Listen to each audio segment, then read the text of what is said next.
Tudo bem, pessoal? Nós fizemos a live até pela manhã e eu disse que retornaria às 13 horas, mas não deu. Quando eu cheguei aqui às 13 horas, tinha uns pedreiros trabalhando aqui atrás e eles estavam bem empolgados, parece com vontade de terminar a obra logo, e estava um bate-cu muito grande aqui dentro. Eu achei melhor não dar continuidade. Mas, já que temos um tempinho livre agora, vamos dar continuidade ao assunto que nós estamos estudando. Nós estamos estudando a teologia sistemática, repetindo aqui, falando sobre a doutrina de Deus, que é a teologia própria, a doutrina dos anjos, que é a angelologia, a doutrina do Espírito Santo, que é a pneumatologia. Aí nós temos a doutrina da salvação, que é a soteriologia, e doutrina do homem, que é a antropologia bíblica, e a doutrina do pecado, que é a martiologia. Então são 6 doutrinas, e nós estamos dentro da primeira ainda, que é a teologia própria. Na teologia própria nós já vimos a autorrevelação de Deus, melhor, nós já vimos, espera aí um pouquinho, já vimos a autoexistência de Deus. Se você não viu, dê uma olhada na live aí, a live está no Face. Nós vimos também a autorrevelação de Deus. E agora nós vamos comentar um pouco sobre o Deus triuno. O Deus triuno, 3 em 1. 3 em 1.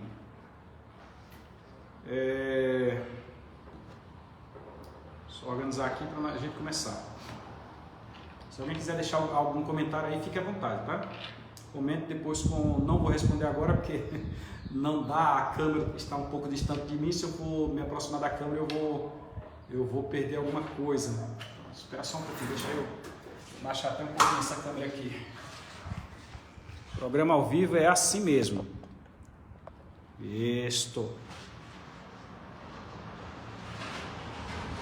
Mas depois eu olharei os comentários e farei também alguma resposta se for necessário.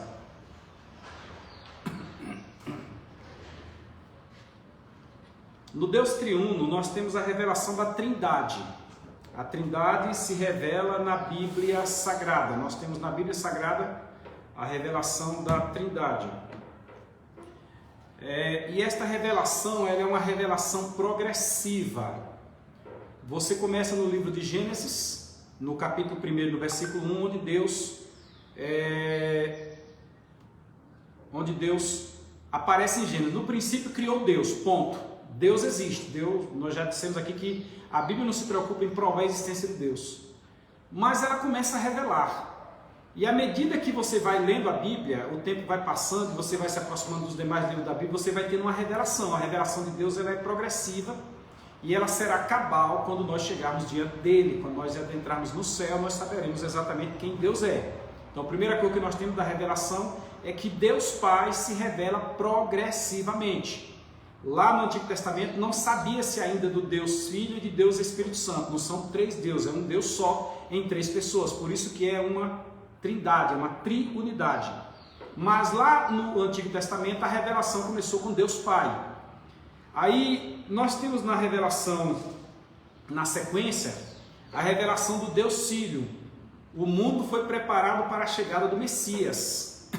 Você vai perceber lá em Gênesis, quando Deus traz a sentença para a mulher, Deus traz a sentença para a serpente, para Adão, para a mulher e para a serpente. Mas quando Deus fala a mulher e fala a serpente, Deus diz à mulher: de ti nascerá um que pisará a cabeça da serpente.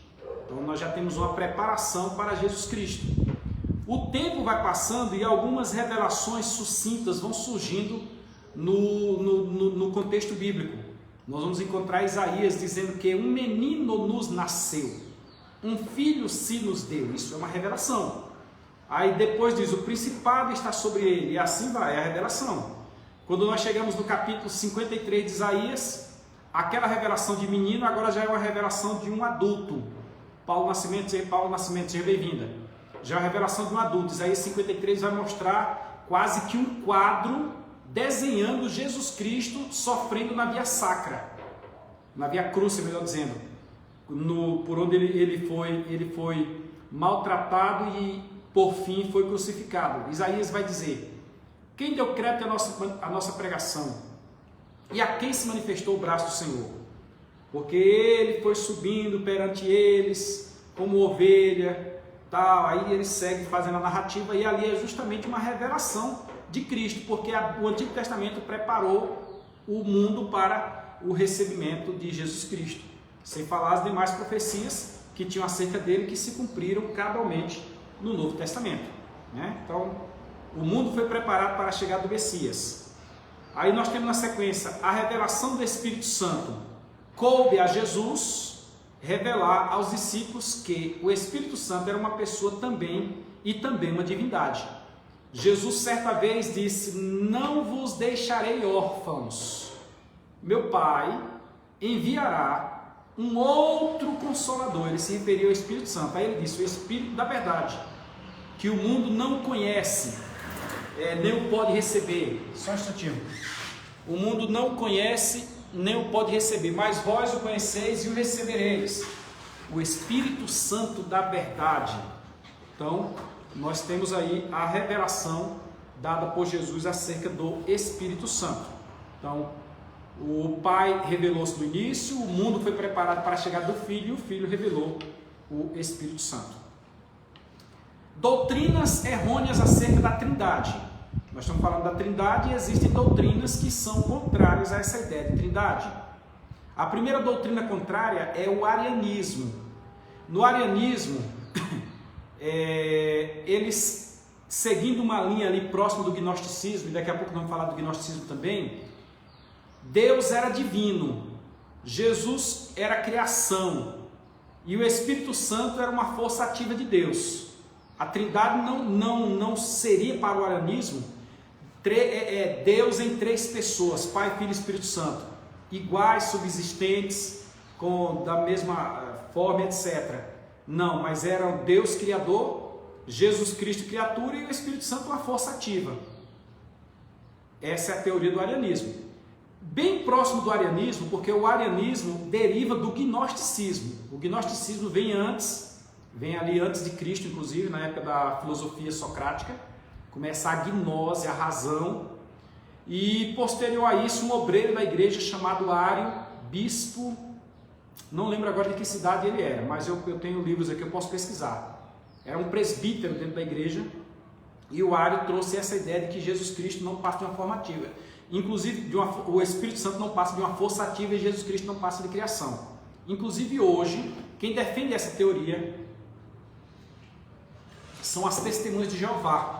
As testemunhas de Jeová creem dessa forma, que é Jeová Deus, Jesus Cristo criatura, e o Espírito Santo é uma força ativa. É assim que crê as testemunhas de Jeová. E depois do arianismo nós temos o gnosticismo. Eu disse que veio antes, mas na organização aqui o gnosticismo está depois. Para o gnosticismo, Deus era tão perfeito que o homem jamais poderia ter contato com ele. Jesus e o Espírito Santo eram espíritos angélicos que emanavam da divindade maior. Existe o transcender e existe o emanar. É como se a divindade maior fosse Deus e Jesus e o Espírito Santo fossem divindades menores. Isso é um pensamento da mitologia grega. É assim que veio os gregos na mitologia. A bem da verdade, o gnosticismo, quando tratou de Jesus nos dias de Paulo, colocou Jesus na condição de um semideus. Para o gnosticismo, nós estamos falando da Trindade, Jesus Cristo seria um semideus, assim como era Hércules. Você talvez vai lembrar dos desenhos animados do Hércules, aquele que era filho de Zeus com uma mulher. Aí Hércules, ele tinha então qualidades humanas e qualidades divinas. Ele era um semideus, ele era um meio termo. E aí, Jaciel, Pai do Senhor, venha tocar comigo aqui em casa, viu? Jaciel, ensaia aí o hino 261 da harpa. Toquei ele hoje, ó. Muito bom. Dá uma olhada no YouTube aí que eu coloquei lá no YouTube. E dessa forma, o Hélito Monteiro, meus cumprimentos, Jesus te abençoe.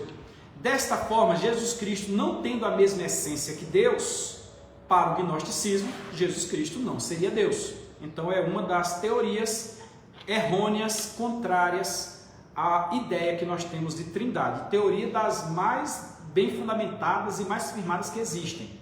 Se você pensar em discutir com uma dessas pessoas que segue o segmento ariano, no caso a Testemunha de Jeová, ou que segue o gnosticismo, aí você vai entrar quase no ramo do ateu, etc. Você precisa ter algum conhecimento bíblico e filosófico, porque senão você vai ficar sem ação. Vamos lá. Outras doutrinas errôneas acerca da Trindade. Nós temos também o monarquianismo modelista. Um monarca divino governa o mundo. Deus, para a doutrina do monarquianismo modalista, Deus governa o mundo. Ele é aquele que manda, que dá ordem, as coisas acontecem. É esta a ideia que tem o monarquianismo modalista. Esse monarca, Deus, se revelou de três formas: se revelou como Pai, se revelou como Filho e se revelou como Espírito Santo. Só que não é dessa forma. Se você entra por esse caminho, você limita Deus. Você acaba colocando Deus como Zeus, que fica lá no Monte Olimpo. E nós estudamos já há pontos anteriores aí que Deus é onisciente, onipresente e onipotente. Deus não pode ser limitado a uma forma humana. Então o monarquianismo modalista já cai por terra nesse sentido. Seguindo outra forma errônea de acerca da Trindade, de doutrina acerca da Trindade, nós temos os unitaristas. Para os unitaristas não há três deuses na divindade ou na deidade, mas sim uma única pessoa, que é a mesma no Pai, que é a mesma no Filho, que é a mesma no Espírito Santo. Você seria uma pessoa com tripla personalidade. E não é a pessoa com tripla personalidade, porque a pessoa com tripla personalidade não conversa entre si. Se um ator ele entra num filme, como às vezes você assiste um filme em que o ator está fazendo papel de bonzinho e de mal e etc, e faz um gênio, etc, ele não consegue conversar, a mesma pessoa não consegue conversar com as outras. É preciso haver uma montagem. É esta a ideia que traz os unitaristas.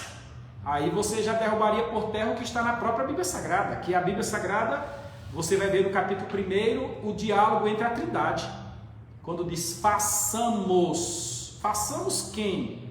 Eu era novo convertido e isso me ficou muito na mente. Mas quem é que está conversando aqui? Quem é que está falando entre si? Quer ver onde é que está?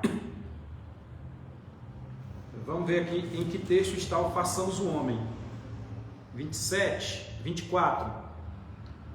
Não, 26, versículo 26 do capítulo 1 de Gênesis. E disse Deus disse, façamos o homem à nossa imagem. Nossa de quem? Minha, tua e dele. Nossa imagem, nossa. Você tem algumas pessoas conversando, conforme a nossa semelhança. Isso aqui não é um diálogo com anjos. Nós vamos estudar daqui a pouco angelologia. É só seguir a matéria aí que o próximo ponto é angelologia. Assim terminarmos teologia própria. Mas aqui não, aqui é a Trindade conversando. Desta sorte, se a ideia dos unitaristas fosse verdadeira, não teria condição de Deus conversar com esses três personagens ao mesmo tempo. Então já cai por terra a teoria também unitarista. Aí nós temos a teoria triteísta.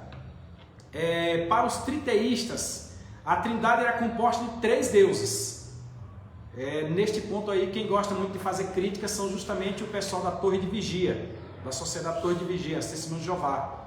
Eles acusam inclusive os evangélicos que creem na Trindade de servirem a três deuses. É um Deus com três frentes. Aqui está a frente do Pai, aqui está a frente do Filho e aqui está a frente do Espírito Santo. É como se você pegasse uma imagem com três cabeças e você girasse ela assim. E não é dessa forma. Voltamos mais uma vez a dizer que Deus é Espírito, que Deus não é matéria. Comentário top, parabéns professor. Quem é que está aí? Oh, Edson! Você me elogiando me deixa feliz, Edson. Um elogio teu é algo muito profundo. Então vamos à frente aí, gente. 3. Evidências bíblicas para a doutrina da Trindade no Antigo Testamento. Porque alguns vão pensar que a Trindade só está no Novo Testamento, inclusive depois de Atos dos Apóstolos, quando acontece a descida do Espírito Santo, e não é verdade. A Trindade está presente desde o Antigo Testamento, e este texto que eu acabei de ler, no versículo 23, aliás, no versículo 1 da Bíblia você já tem, é porque a nossa Bíblia ela já está em português. Em português ela diz assim, versículo 1, capítulo 1 de Gênesis, diz: no princípio criou Deus os céus e a terra. Só que no hebraico você vai encontrar a expressão Bereshit, Bará, Elohim. Este Elohim é Deus em mais de duas pessoas, no mínimo três. Então você tem Pai, Filho e Espírito Santo. Bereshit bara Elohim. É diferente do Eloá, que a versão Novo Mundo das Escrituras Sagradas traz. A tradução original é Elohim, que são três, não Eloá, que é um, é Elohim. Então, vamos lá. O Antigo Testamento lança luz sobre a pluralidade de Deus. Gênesis 1:26, quando diz façamos. Também em Isaías 48:16, no mesmo Isaías 61:1, no mesmo Isaías 63:9 e 10, porque ali fala do Messias. O Messias se identifica com o Espírito, com Deus e com o Espírito. Nesses três versículos, 48:16, capítulo 61, versículo 1, capítulo 63, versículo 9 e 10, nós vamos ter a identificação. Vamos ver esses versículos aqui para que você possa acompanhar fidedignamente conosco. Vamos para Isaías 48:16. 48:16 diz: chegai-vos a mim e ouvi isto, não falei em segredo desde o princípio. Quem está falando aqui é o Messias. A revelação de Isaías, que é conhecido como profeta messiânico, quem está falando é o Messias. Mas aqui, veja que ele diz: não falei em segredo desde o princípio. E quem foi que falou desde o princípio? Gênesis 1:1 vai dizer que no princípio Deus. Então o Messias está se igualando ou se identificando com Deus. Desde o tempo em que aquilo se fez, eu estava ali. Olha o Messias presente. E agora o Senhor Jeová, ele agora fala do Senhor Jeová, me enviou o seu Espírito. Então veja que ele está presente e ele faz a distinção entre ele próprio, o Senhor Jeová e o Espírito. Olha que coisa interessante. Então nós temos a Trindade presente no Antigo Testamento.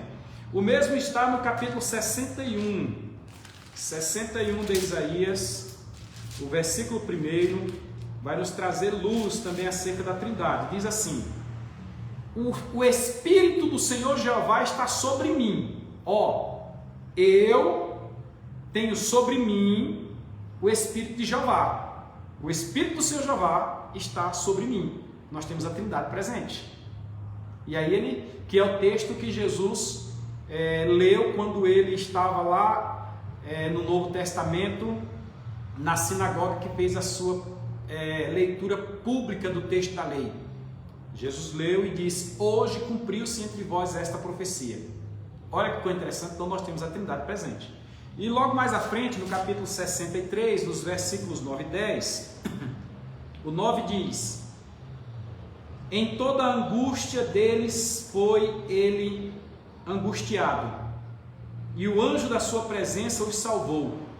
Pelo seu amor e pela sua compaixão ele os remiu, e tomou e os conduziu todos os dias da antiguidade. Como assim? O Messias enviou o anjo. Quem enviou o anjo? Não foi Deus? Não foi Deus quem enviou o anjo? Não foi a Deus que Moisés orou e disse: Senhor, se tu não fores, eu não quero sair daqui. Aí o Senhor enviou o seu anjo.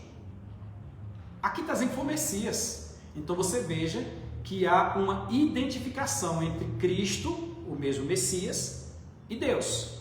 Aí continua no versículo 10.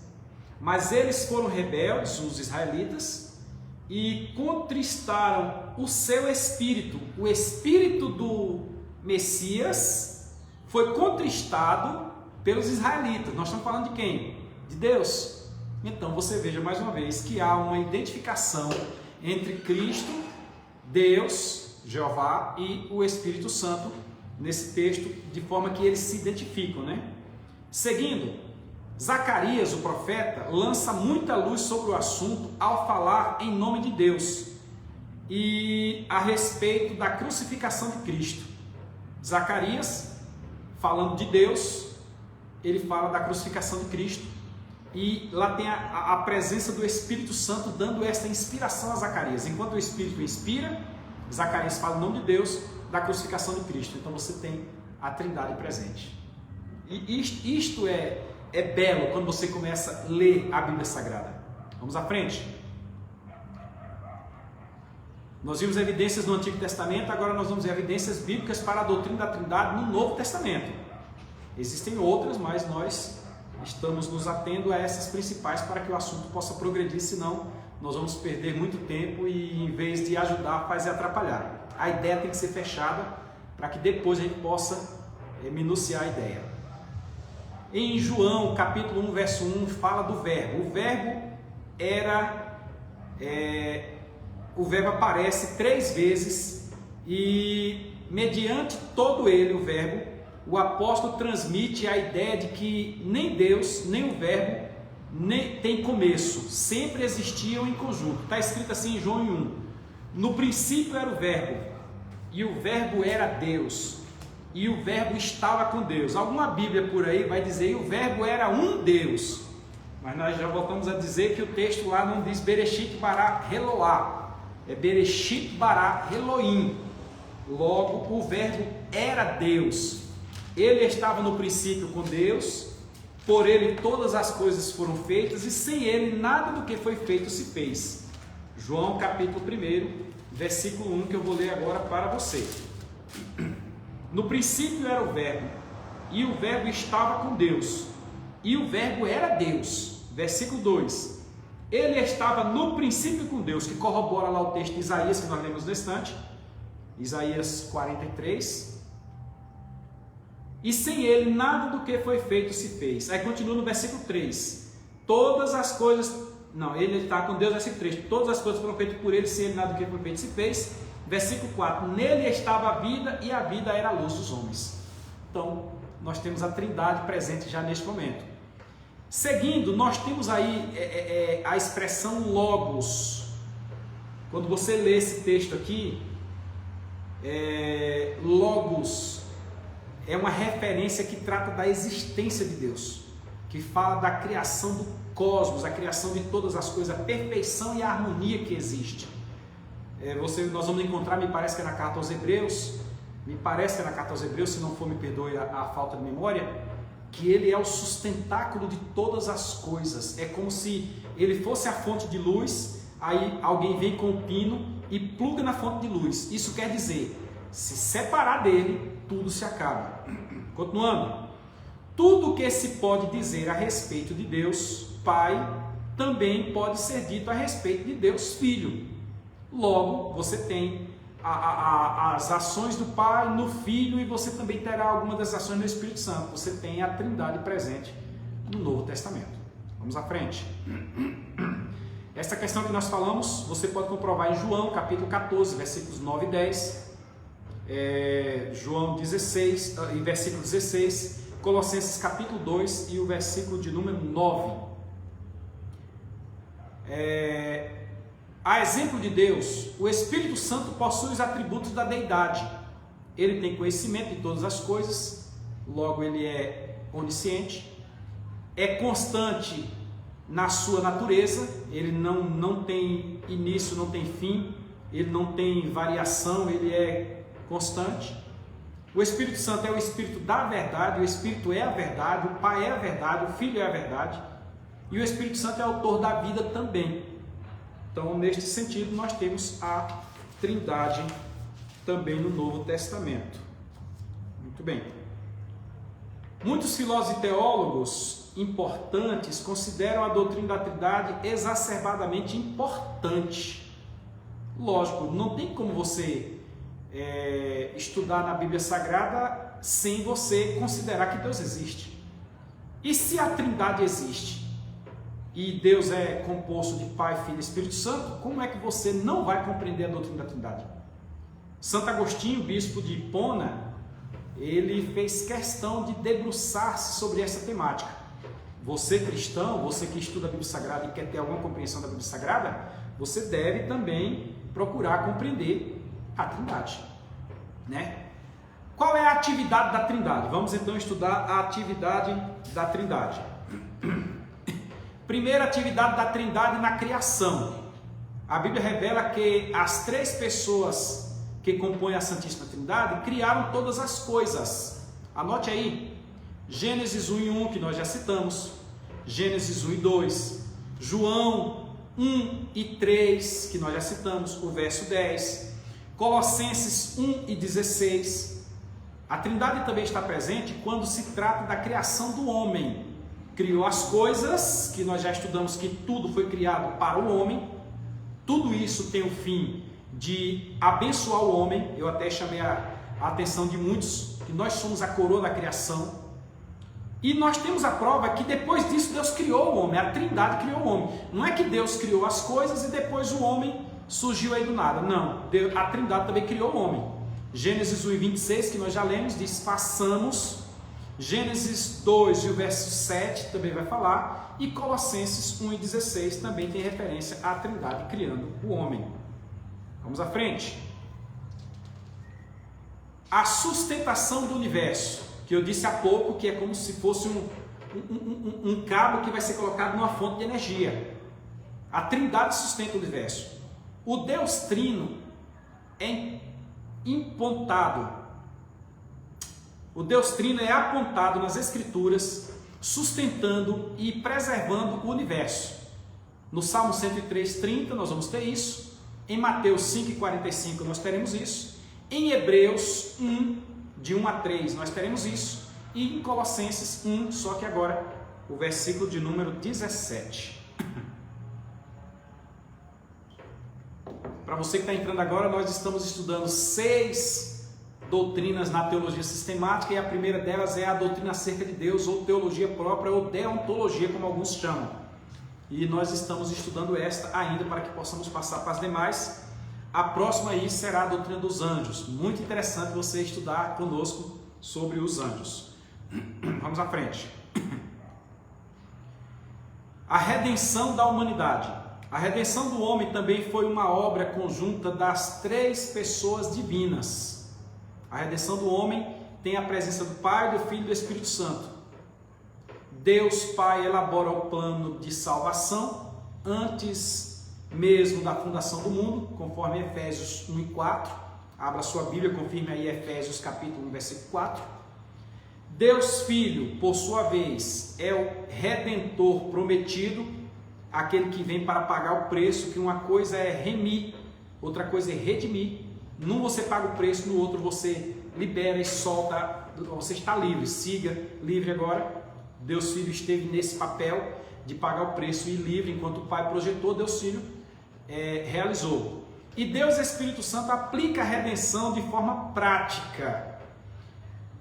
A obra alcançada na cruz, ela não vai direto ao coração do homem. É como se fosse um benefício que o homem pode dispor dele, mas se ele o quiser, é um benefício de vontade, de volição, de livre-arbítrio. Aí, neste sentido, agora, o Espírito Santo vem completar essa obra, porque o Espírito é quem convence o homem do pecado, da justiça e do juízo. É o Espírito quem faz isso. Então, nós temos o Pai projetando, nós temos o Filho consumando e temos o Filho levando na prática. Está lá em Colossenses, em Gálatas 5 e o verso 16, a atuação do Espírito Santo. Muito bem. Vamos agora fazer uma analogia da Trindade. A Trindade na vida devocional. Todo cristão deve seguir o padrão estabelecido pelo Senhor Jesus para se relacionar com a Trindade na vida devocional. Na vida devocional, no seu dia a dia, no seu amanhecer, no seu entardecer, no seu anoitecer, no seu cultuar, no seu louvar, no dia a dia, você deve, na vida devocional, estar sempre em mente a ideia da Trindade e saber como ela pode ser efetivada na tua vida. Tudo deve ser feito em seu nome, em nome do Pai, do Filho e do Espírito Santo, é a Trindade presente. O Pai concede as bênçãos medidas em nome de Jesus Cristo e com a intercessão do Espírito Santo. Jesus disse: tudo que pedirem ao meu Pai em meu nome vos será concedido. Então é como se você pede em nome de Jesus ao Pai e o Espírito Santo realiza na tua vida. Nós temos a presença devocional da Trindade. Podemos adorar a Deus na unidade e na diversidade. Se você por acaso vai adorar, dobra o seu joelho e ora ao Deus Pai, ora ao Deus Filho, ora ao Deus Espírito Santo, não tem problema. Você pode adorar individualmente ou pode adorar em conjunto, não tem problema. E é tão interessante que nós temos aí a bênção apostólica, que está lá na segunda carta aos Coríntios, capítulo 3, versículo 13, falando sobre a graça de Jesus Cristo, o amor de Deus e a consolação do Espírito Santo, Trindade. E muito mais coisas. Nós temos o batismo, em nome do Pai, do Filho e do Espírito Santo, Trindade presente, de forma que, isto é uma pequena introdução, dando sequência ao assunto que nós estudamos pela manhã, essa é a parte 2 da primeira fase, para que você possa assim melhor compreender a doutrina da Trindade. Eu te indico uma leitura de bons livros, livros que falam sobre teologia sistemática, e te indico especialmente a Bíblia de Estudo Pentecostal.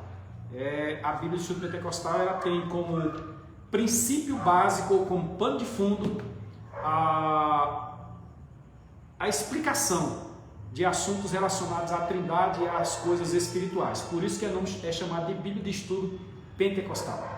Tá ok? Eu vou encerrar essa live agora, mas só para encerrar a temática. E na sequência nós vamos falar sobre os anjos, a doutrina dos anjos ou a angelologia. Eu só encerro a live e já começo outra e você já fica por aí para que a gente possa ter esse conteúdo bem afinado, tá bom? Um abraço, fica com Deus, deixe os seus comentários aí.